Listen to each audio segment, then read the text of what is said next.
Good morning, friends. This is Avonelle Wing with the OLab at Carnegie Mellon, and I'm here talking with Dr. Jess Hammer, who is our fearless, intrepid leader. Jess, do you want to introduce yourself a little? Yeah, hi. I'm really happy to be here. I'm always really happy to talk to you. You know that.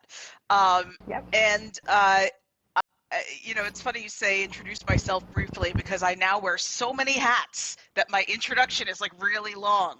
So I run a games research group at Carnegie Mellon University called the OLab, and I've also am honored to be the Thomas and Lydia Moran Associate Professor of Learning Science. Tom and Lydia, if you're watching this, you're amazing. Thank you for your support.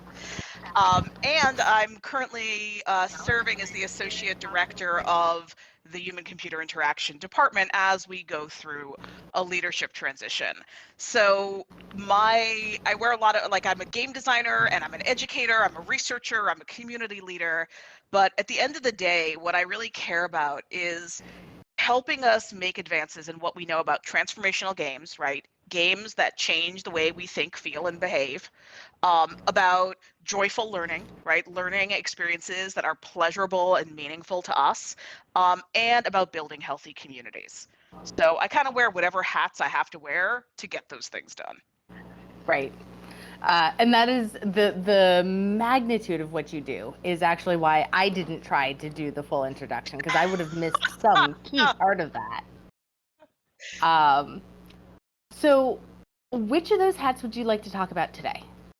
Well, I'll tell you that with the news going on about the Activision and Blizzard, I've been thinking a lot about leadership in game communities and how do we create communities of play and of design that are healthy, welcoming, and inclusive. And being at the intersection of the game industry and academia is like being at the intersection of bad and worse, right? In some ways. They're both passion-driven industries, and passion is very dangerous. If you care about something, you're opening yourself to being exploited by people who care more about what you can bring them than about your worth as a human being. And they're both very competitive. When environments are very competitive, it's easier, I should say, for people to get you to go along with things that are not right, whether that's working an 80-hour crunch week every week, or whether that's, collecting data in an unethical way, because the next person to come along could just take your place. And so I think that I'm very lucky to be in an academic culture that actively tries to counter some of those problems. And part of what we do in the OLab is also try to create a game design and game development culture that counters some of those problems. When these giant game companies are in the news, it's both sort of really upsetting and also makes me see the value of what we're trying to do here, right? So it's like on the one Right. hand, you know, I I have my lab has maybe a dozen full-time members. And I'm lucky enough to touch many students every year. I probably work with between 100 and 200 students each year, depending on what I'm teaching, how big my courses are, how many game design projects I'm mentoring. Um, but that's pretty small potatoes, right, on the scale of a major AAA studio. On the other hand, being relatively small and being a researcher and being in an unusual environment for game development, right? Being outside the studio culture is really liberating and has given me a lot of freedom to develop something that I think is really special and unique. And what I think about a lot is how do we open the doors of game design to everyone? On the Right. on the last day of my game design class, and I'm sorry, Abby, you should tell me if I'm just talking too much because I spend like many hours every day thinking about this stuff, so I could just go. So Yep. just give Yep. me the hang on when you need to. Um, Sure. but on the last day, I teach game design studio classes, right? Like let's make games together for a semester. And that's something else that's on my mind right now. We're planning our fall class. Maybe we'll come back to that later. But on the last day of class, one of the things I talk about is what do trajectories in games look like? And um, the thing that I really want to leave my students with is the idea that a professional career in games is like one possible outcome, but it's not necessarily the best or the most desirable. And so we talk about these like different pathways of where do you go from here. So you might, for example, want to go into the game industry, right? Either as a professional or as indie, in a studio, or as an indie, or even as an amateur, right? Just doing it for fun. But that there's value to engaging with games as a form of human expression. So Right. in the same way that sometimes you sing while you're walking down the street, even if you're not a professional singer, like games are a part of our lives, and play is a part of our lives. And understanding the principles of games and play can actually make you better at whatever you do. So I have students, most of my students, maybe not most, but again, depending on what I'm teaching and which students I'm working on, many of my students go on to work in like UX, right? So Right. who cares about play and UX? Well, I don't know. Do you want an interface that makes you feel like you're suffering, right? Do you, there are things in life that we want to be pleasurable, even if they're not games. And having this orientation toward pleasure is really powerful in other industries. Then many of my students just go on and they make games like for fun, in the same way you'd read a game for fun, or they get better at playing games, not better as in better at the manual skill, rather better at thinking critically, at understanding how systems work, and at engaging in games and play in ways that maximize their own pleasure and help them explore who they are and help the other people around them sort of have experiences that they might not otherwise have had. So I think that's another, when I say open the doors of games, I actually explicitly don't mean open the doors to going to work at a AAA game studio, right? In Right. fact, Right. most of my students, most of my design community are people who are marginalized in a way that would make their lives hard at a AAA studio. We are Right. mostly women, we are mostly people of color, we are mostly queer, we are mostly, right? Like we are just, the majority of us are from these non-dominant identities, what you might call marked identities, identities that you have to call out and are not treated as the default. Right. And it's, there are environments in games where that just sucks. It sucks to have these markers of difference. But when I teach my game design courses and I look around the room and I see how much more my students look like the world than they do like the game industry, I sort of remind myself that my job is not to send them into a meat grinder. My job is to Right. equip them with the tools to go into the game industry critically, to resist bad behavior and abuse where they have power, right? Because Yeah. we often have identities where we have power at the same time as we have identities where we're marginalized. And to be thinking about other ways that games can be meaningful and important in their lives. So that's what's Well, on my and I mind think right now. I think that's really important that you were saying you deal with a small subsection of people compared to what a AAA studio would be dealing with, but you're teaching each one of those people that they could expect different and that they can challenge that culture and they can say that's not where I belong, or this is not going to happen here. We don't do that Sorry. here.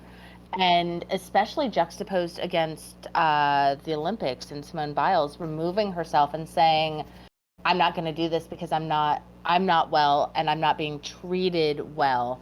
I think that's the juxtaposition of Activision and the Olympics Yeah. right now is a really powerful moment for us to stop and say we can empower each other to say no. And I think that's a really important thing for people to be aware of, even if it's only, you say only 200 students every year.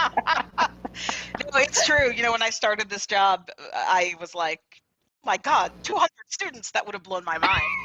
Um, I guess you get used to things. Now that's like normal, right? It's how do I take it up to the next level? Um, Yep. I think you have it exactly right. Something I learned from McGay Baker is about the value of designing microcultures.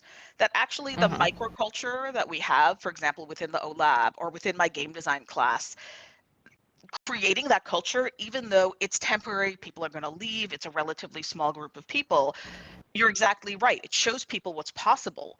But I think it actually goes one step beyond that, which is it lets people see the things you have to do to create a culture like that. So they can go out and where they have power, they can create cultures that are receptive as well.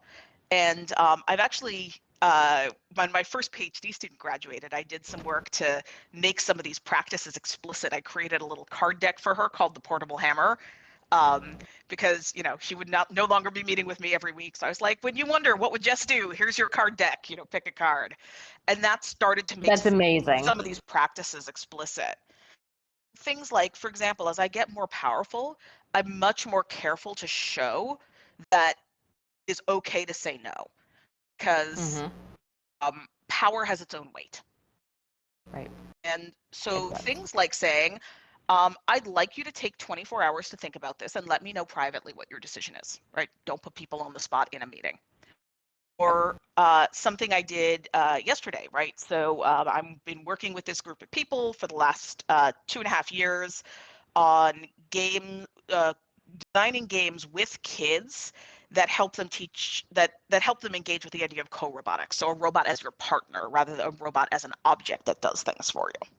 And there's some really interesting research questions there. But we were talking about, so what happens in the next stage of the project? We're at a turning point. And I said, look, I just want you to know I care about the work more than I care about my role in the work. So, if the work no longer needs me, it's okay. And you can, take some time and think about it. And please tell me where I can be of service. And Right. that kind of thing does not go without saying. But I notice my students and the people I work with adopting these scripts and these moments of reflection and thinking about, for example, how do my PhD students make it possible for their undergraduate research assistants to say no to them? Mm-hmm. Or, for example, making sure people have time to rest and reflect is a critical part of healthy work culture. If you keep people so busy they can't think, it's much harder for people to tell when they're being treated unfairly. I came in to my lab one day and I found one of my graduate students talking to her undergraduate saying, you've been working really hard the last 3 days to hit this deadline. I know this is our weekly meeting, and I'm going to give you nothing to do until next week because I want you to take the time that you would ordinarily be working on this project to rest and recover. And That's amazing. I had to hold back tears, right? I was tearing up because that sense of like, I'm just one person. So the Yep. measure of my impact on the world is going to be on ripples, right? It's going to Yep. be the way that other people take what I teach them into novel situations. So if the people I train go out and they say, okay, I know you report to me, take 24 hours to think this over and tell me what you can really accomplish instead of pressuring them to say, yeah, sure, I can do whatever you want, Yep. those are ripples. And to me, that's the measure of my success. Research ripples, educational ripples, culture and community ripples, right? Well, and I get to see it in action. So I get to see these, you introduce these things and watch them ripple out. And one of the subtleties that's been really fascinating to see is that you will say to somebody, all right, it is important that you rest. And I am watching that you let your team practice that on you, right? They will turn to you and say, Jess, log out. And when you demonstrate that it is safe to kick you out of the conversation and say, Jess, stop it, live up to the thing you're telling us, they then turn around and apply that to each other and look out for each other because you've demonstrated that, no, seriously, if it is okay to tell Jess to get off the damn internet and go hang out with her kid, it is okay to tell somebody else, look, you're at the end of your limit, go play with your cat. And it absolutely replicates out. And I see that I see people practicing. right? I see well, maybe I'm not okay for this meeting today. And then there's a pause. And we're all like, okay, throw off the meeting. What are we doing instead? Are we going to chat, or are we going to go to our separate corners and nap? Sorry. And there's a lot of power to creating spaces where people can try out things. Gosh, almost like we're talking about games here. That are where you've lowered the stakes so that trying those things doesn't have dire consequences. That's right. And it's kind of magical to see. That's right.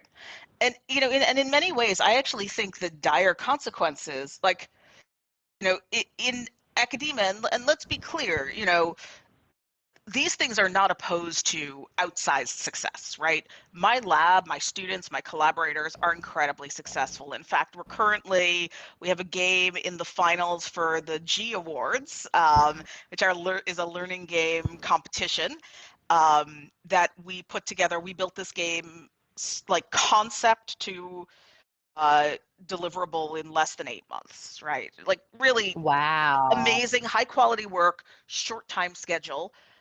But at the same time, we were able to limit the amount of crunch that anyone had to do. And even though we had like a couple of weeks that were tight for the tech team at the end, we were also able to make sure that they took extra time off afterwards, right? So it's just shifting the work. It wasn't creating more work.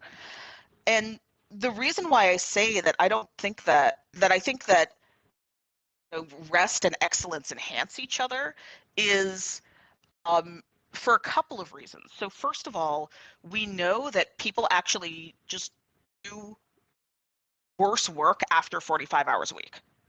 There is a tipping point. If you're working more than 45 hours a week, every additional hour kind of you're now on the crappy downhill, right? Like, and there's a point at which actually you're making negative progress. You're making after, and I apologize, I don't remember the exact number, but somewhere in the 50s, you're actually making negative progress. You're so tired and stressed that you're actually undoing the work that you've done earlier, or making mistakes that are going to cause you extra work later. So that's one way that I think that there's not just a sort of a social and personal and community value to rest, but actually I think it fosters our excellence. The second piece is this construct of psychological safety. And this comes out of internal research at Google, looking at what made their teams successful. And this construct is sort of it measures things like, do you trust the people on your team to have your back? Do you feel like you can say no when you need to say no? Do you feel like your needs will be cared for and met? And psychological safety is a really important method for doing this thing of lowering the stakes, which in turn lets people be creative. It lets people try things. It stops people from getting stuck in perfectionism spirals. It stops people from spending 3 hours tweaking a slide when they should be making actual like intellectual contributions, because you have a whole team behind you to make sure that the work gets done. Right. But I think the third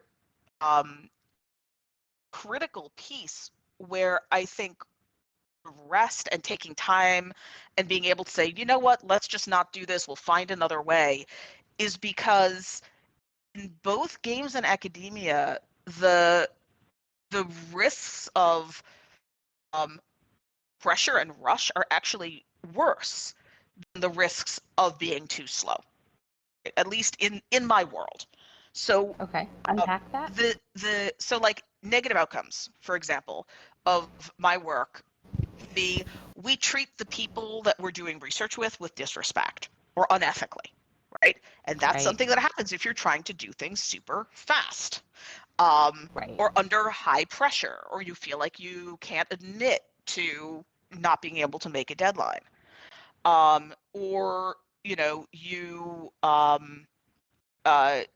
design something that actually has like a negative impact, and you're not actually looking carefully at the data or looking patiently at the social implications of what you're doing. So there's a whole movement called the slow academic.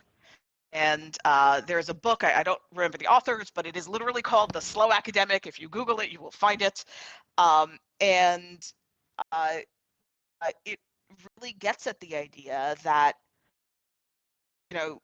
it's not only that slow and steady wins the race, but slow and steady also gives you the time and space to avoid the risks, right? We are not doing open heart surgery. Doing it fast is not critical.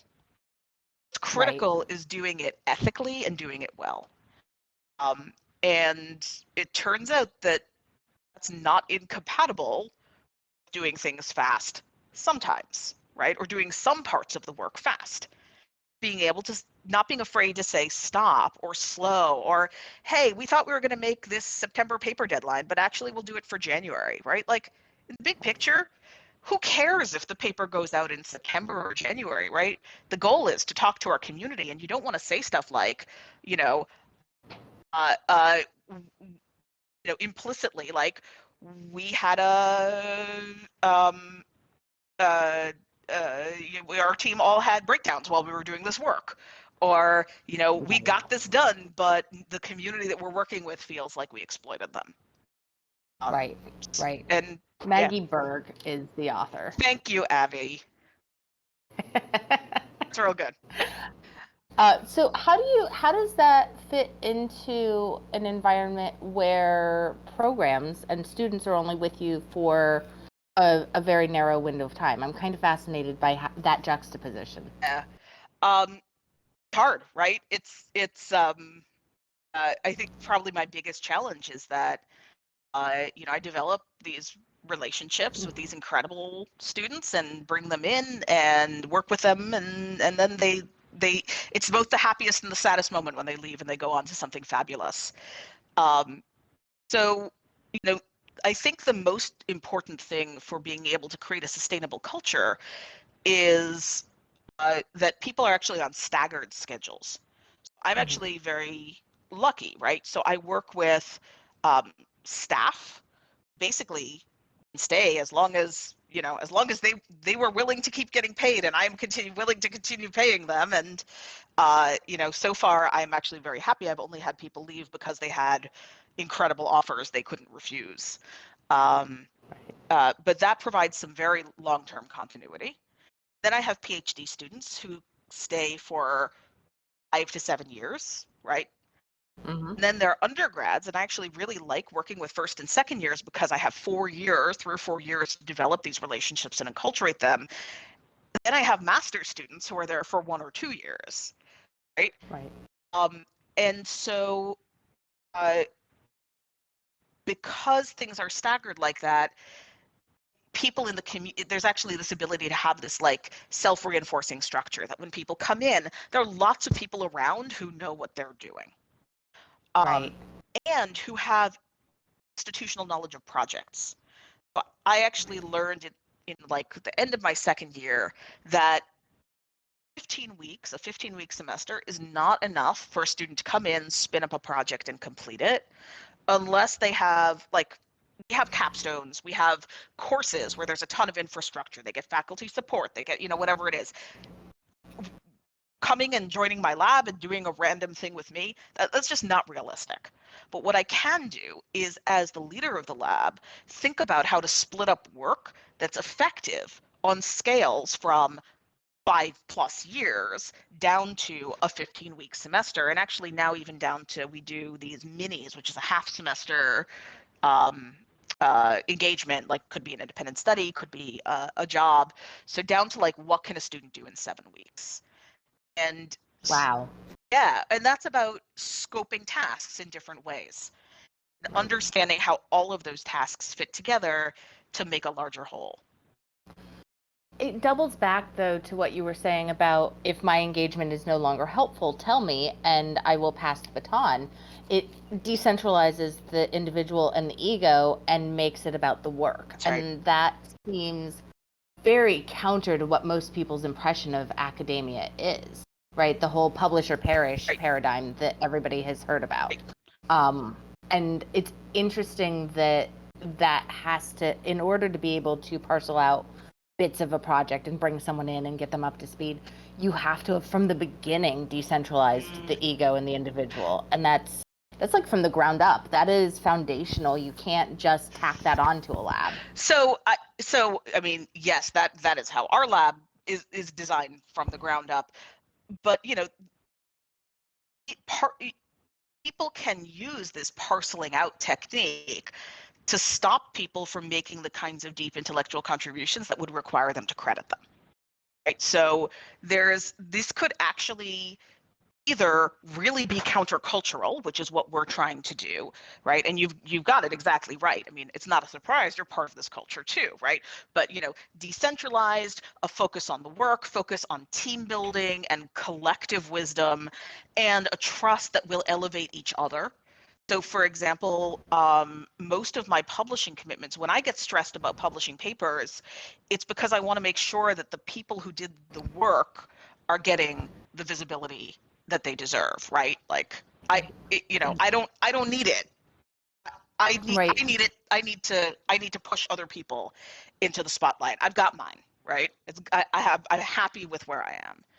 But you could take, and again, right, game design, right? So you could take the same system and you could use it and exploit it to accomplish very different ends, where it's like, well, you only put in 7 weeks, so you don't deserve any credit on this, so therefore I'm the hero and I get all of the spotlight. And that is something that I worry about, because look, I'll say CMU is a fantastic place for this, right? So CMU is really the motto is my heart is in the work. And most of the people I know, certainly everyone I know well, my colleagues in my department, my students, my collaborators, even outside my department, really live that. And I think, I'm not sure I could make it in a different kind of institution, that I think what I do and the way I work might not be welcomed or appreciated. But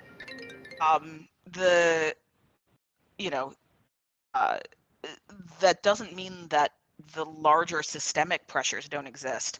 And actually, I wrote a paper about this with my students, Alexandra Toe, now a professor at Northeastern. Go, Alexandra, you're amazing. And Erica Cruz, who's starting her third year of her program. And we sat down and we tried to document some of what we call the dark patterns of academic life.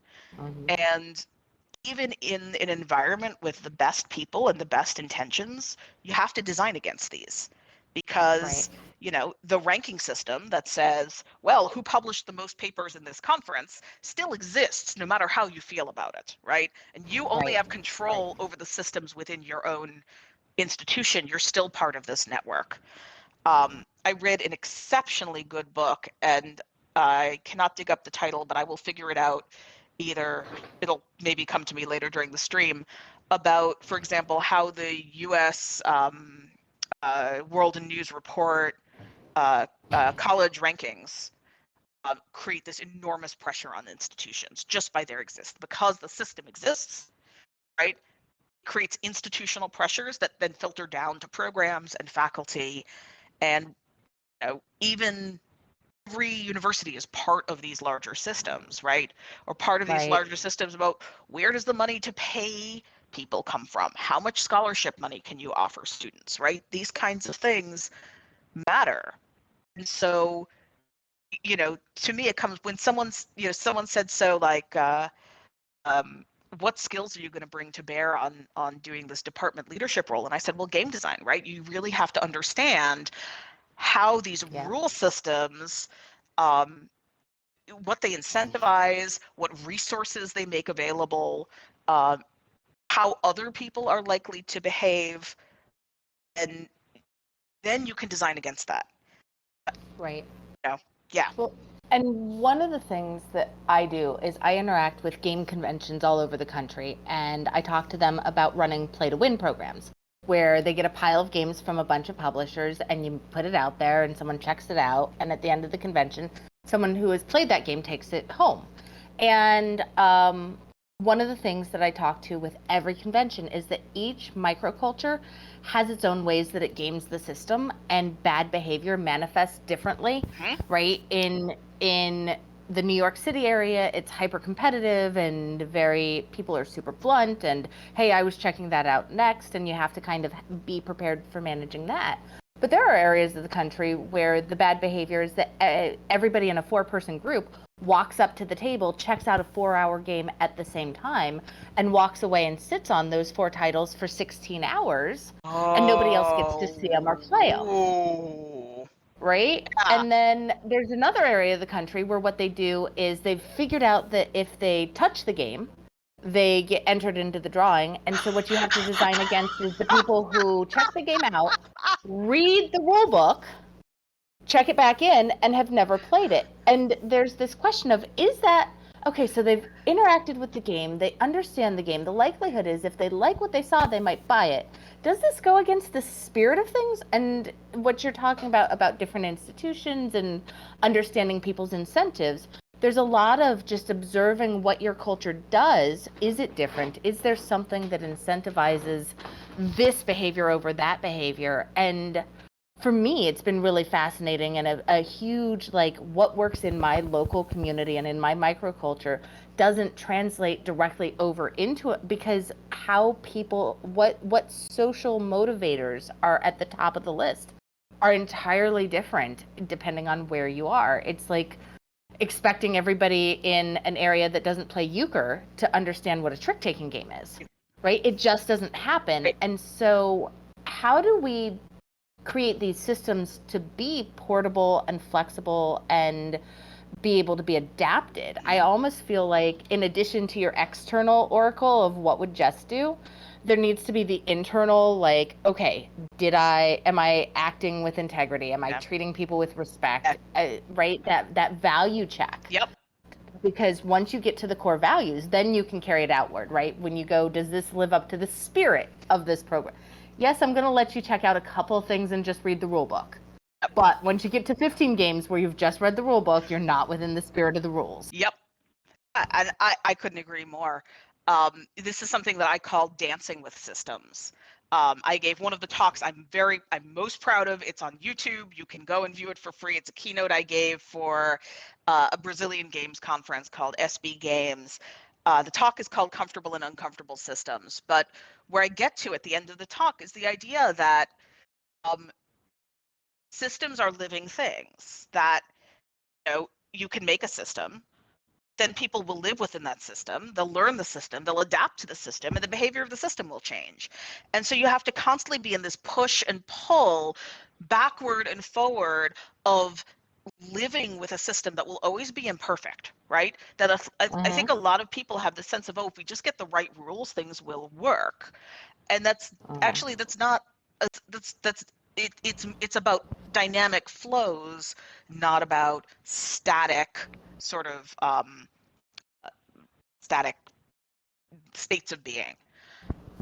And I think one of the places that I see systems fail is campaign LARPs, right? Where there isn't the push and pull. You end up in a situation where there's an arms race between your cast and your players. And instead of being a push and pull, it's this constant slope upward, and designing to avoid that slope is something that I spend a lot of time thinking about, because it creates dysfunctional systems where you can't bring in new people, and new people are always at a deficiency. That's right. And this is, I think of the world in fractals, right? We're talking about the macrocosm, but when you look at everything we interact with, it carries over and it repeats. Right. Well, right. I mean, it's the turtles all the way down. That, so when you're talking, for example, about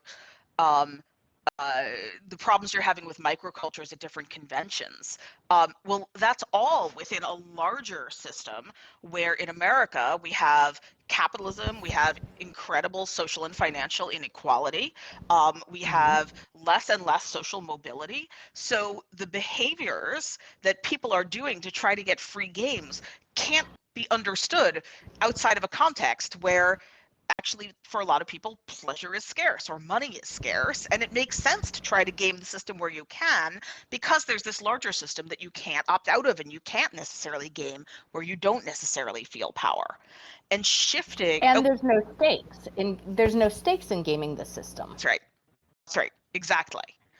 And and I think that ties back to this idea of, I call it dancing with systems for a reason, because dancing is something you do together, right? You don't dance at someone. You don't dance to someone. You dance with someone.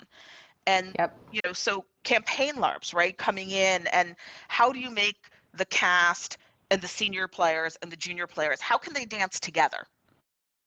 Oh, for people that don't know what a campaign LARP Yes, is, thank you, Abby. it is a live action role playing is what a LARP is. It's embodying a character for a period of time from a first person perspective. And campaign is like a series. You show up and you play out the story over a series of events. It can be a very contained period of time. It could be an extended period of time. There are campaign LARPs that have gone on for 20 years. So, like, imagine being a character on your favorite TV show, and a bunch of Right. other people are also their characters, and you're making a show together, and it might be like a movie, you do it once, or what Abby is talking about, campaign LARPs are like, CSI, right? 20 seasons, tons of spin-offs, characters who are retained over time, but also maybe new characters coming in or people coming in for one-offs. Right. Um, Right. So we have an audience question. Oh, my favorite. And I think this is a good one. How does the OLab encourage a healthy work-life balance among a group of people whose love for the work might encourage them to be working a little too much of the time? That is a really good question. Well, I'll say that so it's the answer is lots of things. This is a dancing with systems problem. And I will be very clear that I am one of the culprits here, that I have to constantly negotiate with myself to turn it off. So one piece of it is role modeling, that I actually talk about, like, it's hard for me to stop working on this now, but I'm going to stop anyways, and I'm going to go do something else, right? I keep pretty strict work hours. In fact, one of the big challenges of transitioning into this new role is I'm not sure what my new work hours are, but I track my hours, and if I go past 45 hours a week, I know that something is wrong, and I have to raise the alert. Right. Unless it's planned ahead, right? People can say, okay, this week in September, I'm going to need extra help, and whatever. That's fine, because I can plan for it. It happens occasionally. But most weeks, 45 hours, red flag. And I ask my students and the people I work with to do the same. I don't work evenings or weekends. I am completely offline Friday night to Saturday night for Shabbat. And people can look at that and see that I'm successful, even though I do those things.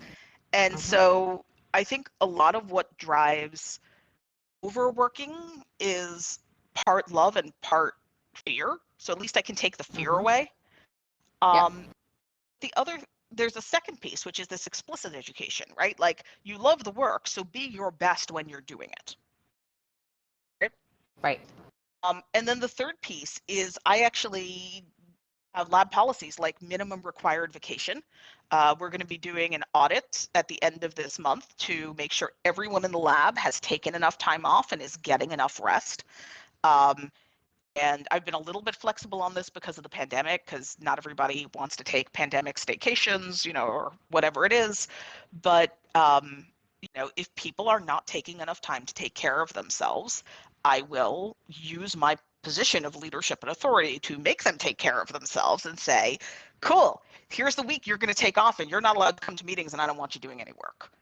Right. So I'm willing to bring down the hammer. Well, and I will say too that some of the conversations I've had within the lab are about the fact that time management, especially in this environment where it is not unusual for someone to have an inspiration at 2 a.m. If 2 a.m. is when they decide that's when they're most productive. And so I've had a lot of conversations with lab members about the fact that a 9-to-5 schedule might not be it. And if you make space and observe your patterns and discover that 2 a.m. to 4 a.m. is when your brain is doing things, it removes the pressure to show up for a period of time and then extend past it because your brain is doing its best work at 7 p.m. That's right. Right? And so there's no pressure to tick the boxes and then also do the work during the time that your brain wants to do the work. Yeah. And that's a really powerful component of what the lab does. It's funny, I take that so much for granted, but you're right, it's not the norm. So no, it's not. We do require core hours, right? So, like, I am available for meetings mostly like 11 to 4 on weekdays. So you got to be willing to work 11 to 4 on at least some Right. weekdays. But yeah, no, people should be making their own schedules, and your job is to find a schedule that serves your well-being. And I'll just be blunt, we can't afford to pay people as well as industry can. Where we can give people a living wage and also the best work conditions that they've ever had, where they can actually pursue their own well-being and construct a work life that brings them joy every day.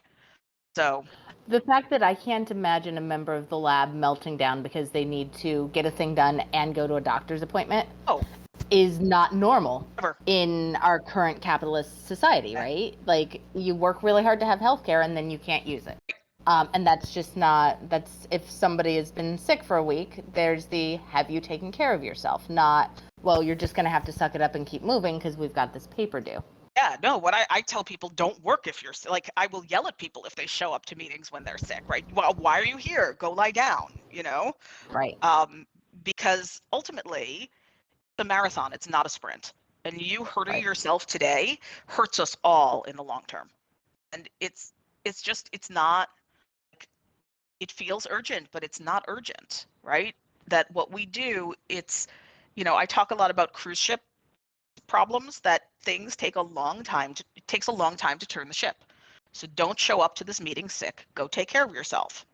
Um, Someone in my lab, I won't give any further identifying information, was in a bad accident. And actually, this happens several times because I work with so many students. But in this example I'm thinking of, they were not able to look at a screen for like 4 months. It was fine. They're they We got through it, and we found ways to work around it and give them the support that they needed and make sure they got the rest that they needed, and it was fine. The cruise ship barely wavered. If they Right. had exacerbated their condition by trying to push through it, I think the cruise ship, that's the kind of thing that turns a cruise ship in the long term. So As somebody who ignored a concussion for 4 days while running a convention, no, oh yeah, bad. oh, Oh, it took me 4 days to imagine that I might have concussed myself, and oh, at that point, I was in the middle of running a show. And so, yeah, the cruise ship got a little wobbly for a yeah, year while I dealt yeah, with post-concussive yeah. stuff. If I had slowed down and just like not for a while, it's a big deal that you're able to do that for your team. But it serves the organism. That's right. So we have a question, which is from a student perspective. I'm quite curious to see how that policy translates to students and their work hours. Do you encourage this 45-hour rule of thumb for students as well? Oh, yes, I do. So look, ultimately, I have very high levels of, I won't say control because I actually have very little control, but I have high levels of integration with like PhD students, right? I know everything they're doing. And I can say, hey, you're working more than 45 hours a week. What can we take off your plate? It's much harder with students like master's and undergraduate students because I don't have that total view into what they're doing. I might be working with them on a research project, or they might be in one of my courses. But I can tell you that there are things I build in. So for example, I've done a bunch of stuff with contract grading for my classes. Contract grading is an approach to grading where I basically give you a checklist and say, if you do the following things, then you will get the following grade, and you don't have to like worry about being judged, right? It's like doing the thing is the learning. So just show me that you did the thing, and then I can give you feedback that will help you get the most out of doing the thing. And contract grading is something that uh, again, this is something I got from blanking on her name, but she has a book on it, which I'm sure Abby will magically produce in but a few moments. Uh, uh, uh, it it helps students plan ahead, lowers their overall workload and burden, right? And so choices like that help me help students in other contexts, right, where I don't have the big picture, do less work while getting more benefit, if that makes any sense. So when I Right. design a class, the whole class is designed for maximum bang for your buck, right? That you learn the maximum possible while putting in sort of a reasonable number of hours. And everything from grading to how the assignments are designed to like my attendance policy, right? My attendance policy is you're a grown up. And if you're part of a team project, you need to make sure your team is covering for you. Otherwise, you're a grown up and I trust you. And Right. Stuff like that seems to make a big difference for students to be empowered to take care of themselves, even when I don't have the knowledge to be advocating for them on the level of their total workload. Right. So we've talked a lot about building systems and the ways that the system worked. What is when you see the system falling apart, what do you do? How do you react? Oh, well, sort of depends on what the falling apart is, but Okay. you know, my first question is always, what help do you need? Mm-hmm. And if they can answer that, I actually am not too worried, because one of the things that's part of my job as a leader is to sort of have a deep bench of resources that I can call for my students. Mm-hmm. So that ranges from, oh, I have another student who can step in to help you, or hey, I have a budget that I keep for emergency situations. Let me hire you some help for the next 2 weeks, right, so that you get the support that you need. To, hey, you know, there's this faculty member at another institution that I did a favor for 3 years ago. They are the perfect person to help. Let me connect the two of you, right? Like, Right. a deep bench of resources. If they say, I don't know what help I need, then that's actually when I start to worry. And it tends to get very personal to the situation, but we start doing experiments to find out what might help. Well, do you find that it's also a matter of teaching them how to vocalize what help and to even imagine what help might look like? So one thing I'll do is I'll give examples, right? So if they say, I don't know what I need, I'll say, well, let me say 5 things that students who've been in similar situations in the past have asked for, right? Or here are 3 kinds of help we could offer you.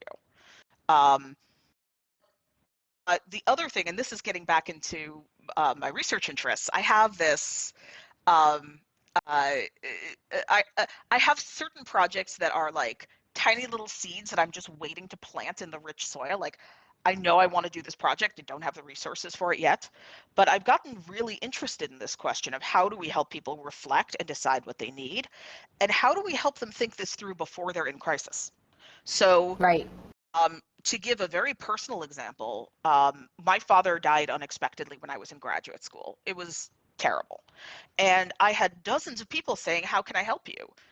And my response was, I'm just going to sit here on the couch and stare into space. Right. And it turned out that I'm very lucky. My partner was both wise and available. He stepped in. He said, I'm the point person. If you would like to help Jess, talk to me. I'll interview her, like do this, like, he almost did like a motivational interviewing process and find out what she needs. And then I will communicate with you about what needs to be done. Not everyone has someone like that in their lives, and not all contexts are appropriate for that kind of thing, right? Right. So, as a researcher, I have been thinking about ways that games can be ways for people to reflect on what they need in a crisis before they're in crisis. For example, I was working with a group of students and a colleague over at Pitt. We built a prototype game that was about living with anxiety. And Mm-hmm. the point of the game was actually for parents and teenage children to play it together and talk about, in this situation that the character is facing, like, is the solution the character found a good solution for you or not? If so, if not, why not? Right? Right. And facilitating those conversations ahead of time is really powerful.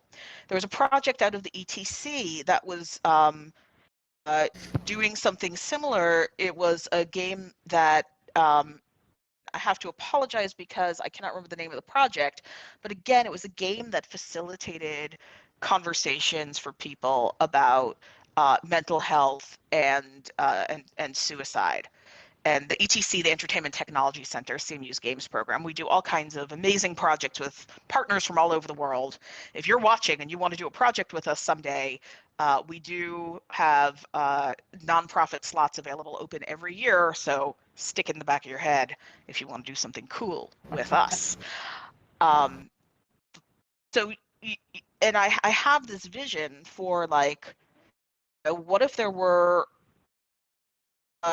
you know, some like a phone app that asked you to reflect on like, what's a strategy that you use today to help yourself in a crisis? Is this a good strategy? Right. And then when you're in a crisis, you can like hit one button, share all of that with a trusted person, or share all of that with, or even just go back and look at it, right? Reflect on it. If someone says, how can I help? Go back and say, oh gosh, past me thought there were the, lots of things that could help.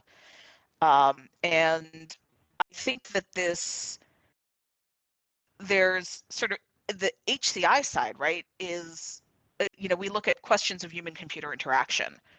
So how, from a research perspective, can we get people to reflect effectively? How do we get them to transfer their knowledge from situation to situation? How do we get them to sort of envision possible future selves, right? These things are not actually obvious or simple. No. How can we do things like, could we put machine learning on the back end so that it can actually suggest stuff to you based on what other people have done? How could we implement this into informal communities of care? So for example, we know that people with chronic illness, for example, have this like patchwork of care to, they have their doctor, but they have their friend who picks up their medication for them, and they have this and they have that. So like, how could we use that to help people have to be advocates for their own well-being, be more effective advocates? So I think it's a really rich piece of research, and my colleague Sarah Fox and I are conspiring to work on this sometime in the next couple of years. Right now, a lot of things. I have a rule: no new projects until I've been in my new role for at least 2 months. So it's the seed is in the dirt, and we're watering it. And you notice, audience, that she says that out loud so that people around her hold her to that, and that's one of the tools that the lab uses. Because I'm going to say this out loud so that I'm not allowed to break my own rules. Yeah, that's right. And I love it. Many times people say to me, Jess, you said no new projects, and I'll be like, oh, okay, fine. Right? That I expect people to hold me to my commitments. Not just in terms of we said we would do this paper. That's actually not a very important commitment, right? Papers are, I don't want to say cheap and low value. Papers are actually incredibly valuable, but the commitment that we need to make to like a research paper is doing the best work, not, in the same way that the commitment we need to make to ourselves is becoming our best selves as researchers, scholars, and designers. Right. All right, we have about 8 minutes left. How would you like to wrap this up? Is there anything that you want to put on the table as a closing thought? That's a good question. Yes, there anything from the audience that they want to hear more about before we sign off? I got what are your thoughts on the value of small, furry feline companions in the research process? Well, I don't know if that's someone who knows me, but I do love cats. I am sad that there are no cats who have wandered through my office during my space during this conversation. Yes, I have 2 cats. Their names are Watson and Nellie, and they're very, very good cats. And I also think that cats are really helpful because they just don't care about your academic record. They don't care if you get tenure. They just want to love you. And having things in your life, having multiple sources of value in your life that range from simple to complicated, from challenging, intellectual, emotional, and I said at the beginning of this talk that this conversation that I wear a lot of hats, but actually wearing a lot of hats has been incredibly good for my mental health and my sense of well-being. That like all right, on days when I feel like I have not been my best self as a professor, right, as an instructor, maybe I've been my best self as a leader, right, or as a game designer, or maybe I've just been a good cat parent and the cats are happy, right? Or Yep. or my daughter came home and gave me a hug, and she told me last night that she made a bracelet with all the colors that reminded her of me. Um, Aw. that pink was for loving, and yellow was for confidence, and green was for giving and helpfulness.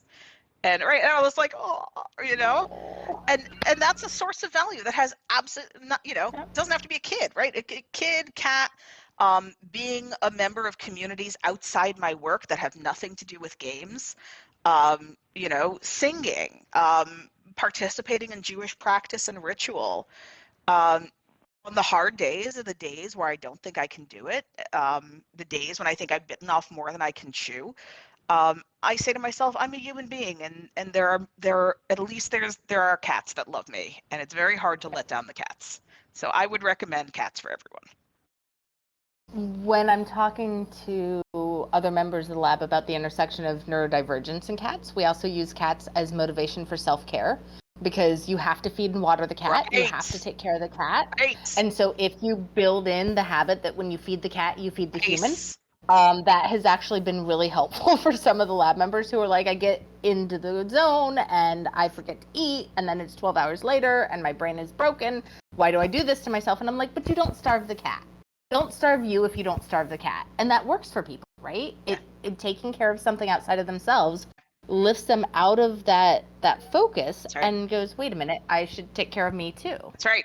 And so maybe that's sort of the closing thought, right? That this idea of moving away from this kind of like self-obsession and self-promotion, this individualism that I mean, I'll just be real blunt, as white supremacy Christian capitalism wants us to have, that rejecting that and seeing the ways that we are interdependent with each other, interdependent with our cats, right? Interdependent with the people who love us, I think can be very liberating as a way of creating communities of care and support that in turn can let us do the work that we were born to do, that nobody else can do as well as we can. So Absolutely. that's what I'm going to leave you with today. Go find the thing that loves you and the thing that loves you back. Amazing. Thank you, Jess. I really appreciate you taking the time to talk to us today. Thank you, audience members, for joining us. Thank you. We will see you again in a couple weeks.